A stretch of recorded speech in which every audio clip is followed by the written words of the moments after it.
আমার চ্যানেলে তোমাদের সকলকে স্বাগত জানিয়ে আজকের পর্বটি শুরু করছি।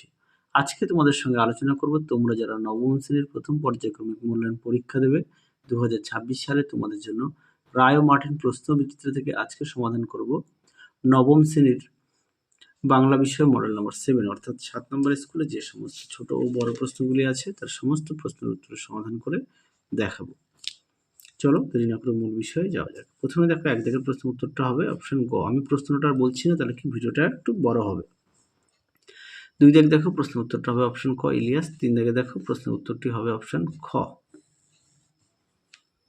পরবর্তী দেখো 4 দাগ। 4 দাগের প্রশ্ন উত্তরটা হবে অপশন খ 7টি।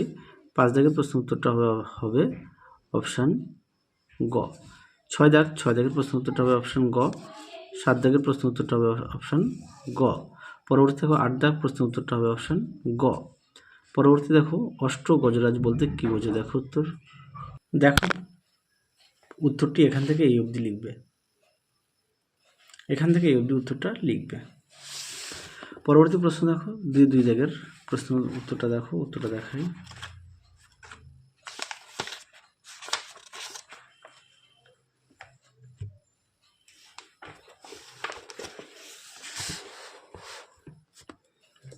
দেখো উত্তরটি এখান থেকে এই পর্যন্ত তোমরা লিখবে।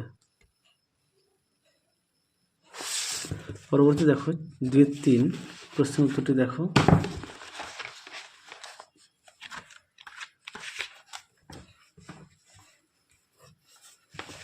দেখো উত্তরটি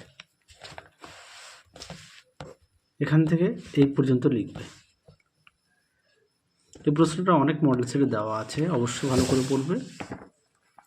পরবর্তী দেখো 2-4 উত্তরটা হবে দ্বিজেন্দ্রলাল রায়ের ধনধান্য পুষ্পভরা। পরবর্তী দেখো প্লুতস্বর কাকে বলে? দেখো উত্তর। দেখো প্লুতস্বর কাকে বলে সুন্দর করে দেওয়া আছে, তোমরা অবশ্যই পড়ে নিয়ে লিখবে। পরবর্তী দেখো উপনিহিত কাকে বলে উদাহরণ দাও।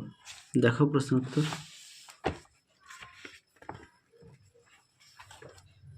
দেখো উত্তর উপনিহিত কাকে বলে। পরবর্তী দেখো কি আছে, পার্শ্বিক ব্যঞ্জনধ্বনি কাকে বলে? উত্তরটা দাও। দেখো প্রশ্ন উত্তর।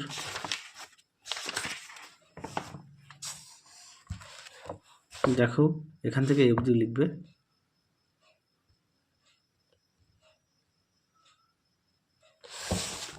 পরবর্তী দেখো 3 দাগের কম বেশি 60টি শব্দের নিচে যে কোনো একটি প্রশ্নের উত্তর দাও। একে দেখো প্রজা ভাবয়ে বিষাদ, প্রজারা বিষণ্ণ কেন? দেখো প্রশ্ন উত্তর।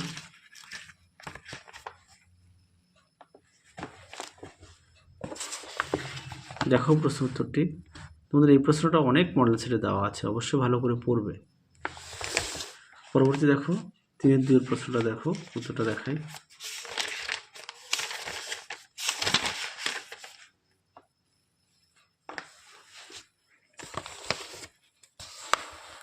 দেখো উত্তর, তোমরা এখান থেকে লিখবে।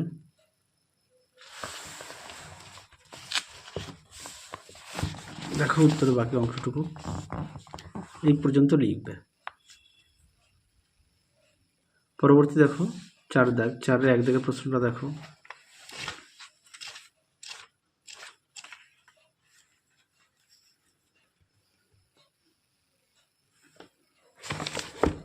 দেখো উত্তর, এখান থেকে এই পর্যন্ত উত্তরটা লিখবে।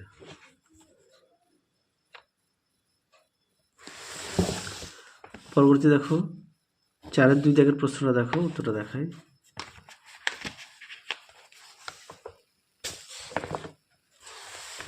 দেখো উত্তরটি।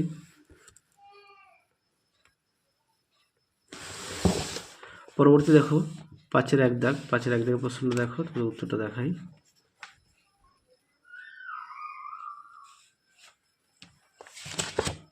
দেখো উত্তরটি এখান থেকে লিখবে, ঠিক এই পর্যন্ত লিখবে। পরবর্তী দেখো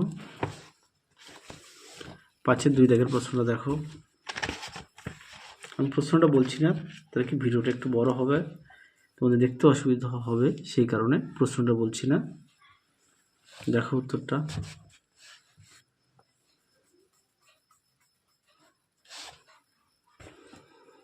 পরবর্তী দেখো 6-এর এক দাগ, 6-এর এক দাগের প্রশ্নটা দেখো।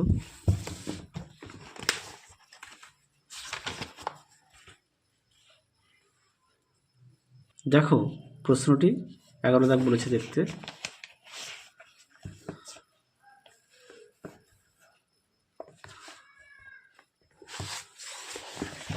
উত্তরটি এখান থেকে লিখবে, লিখে নাও।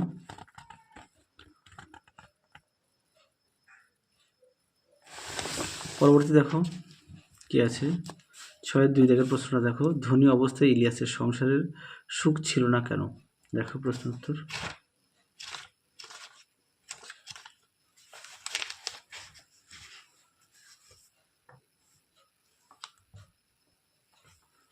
দেখো উত্তরটি।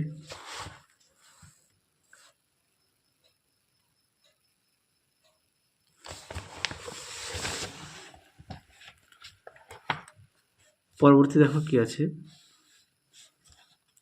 দুঃখের জীবন থেকে বুড়ো বুড়ি কিভাবে সুখের জীবন লাভ করলো?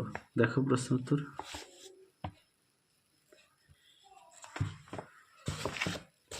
দেখো উত্তরটি এখান থেকে এই অবধি লিখবে।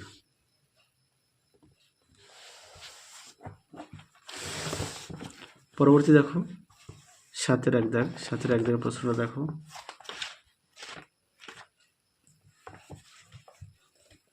দেখো উত্তর। তোমাদের আগের ভিডিওতে সমস্ত বিষয়ে সাজেশান দেওয়া আছে, তোমরা যারা এখনও দেখোনি আমাদের প্লে লিস্টে গেলে সাজেশান পেয়ে যাবে। দেখো উত্তর।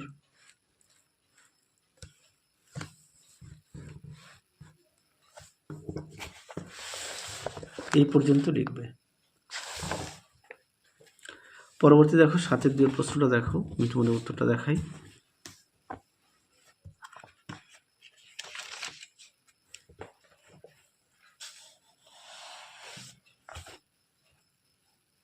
দেখো প্রশ্নের উত্তরটি তোমরা এখান থেকে লিখবে।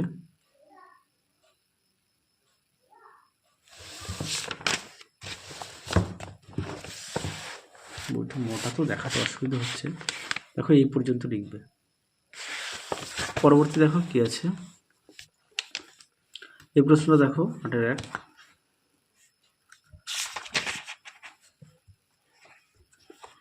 দেখো উত্তর, দেখে নাও। তোমরা অবশ্যই প্রতিটা বিষয়ে পাঠ্য বই খুঁটিয়ে পড়বে, পাঠ্য বইয়ের দিকে অবশ্যই গুরুত্ব দেবে। দেখে নাও। আর আগের ভিডিওতে সাজেশান দেওয়া আছে সমস্ত বিষয়, তোমরা যারা এখনও দেখোনি আমাদের প্লে লিস্টে গেলে পেয়ে যাবে। এছাড়াও সমস্ত বিষয় মডেল সেটগুলো রায় মার্টিনের সমাধান করে দেওয়া আছে, তোমরা সেগুলো দেখে নিও, আশা করি উপকৃত পাবে। চলো তাহলে আজকের মতো এখানেই সমাপ্ত করছি, আবার দেখা হবে খুব শীঘ্রই তোমাদের পরবর্তী ভিডিওতে। তোমরা সবাই সুস্থ থেকো, ভালো থেকো, আজকের মতো টাটা।